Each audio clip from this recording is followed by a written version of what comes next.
Welcome to the 2023 Subaru Outback. Today we're going to talk about valet mode. So I'm going to go to my home, I'm going to go to settings, and then I have valet mode.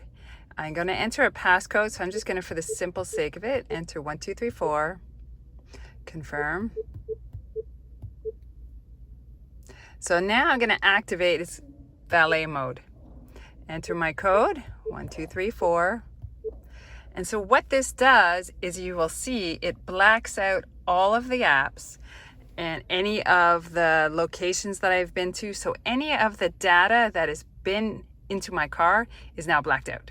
So that way, if you are bringing your car somewhere for servicing or someone else will be driving, it will drive the same. However, all of your information will be blacked out. So you can see the screen tells me valet mode is active. So to turn it off, I simply now enter my passcode back again and I turn it off.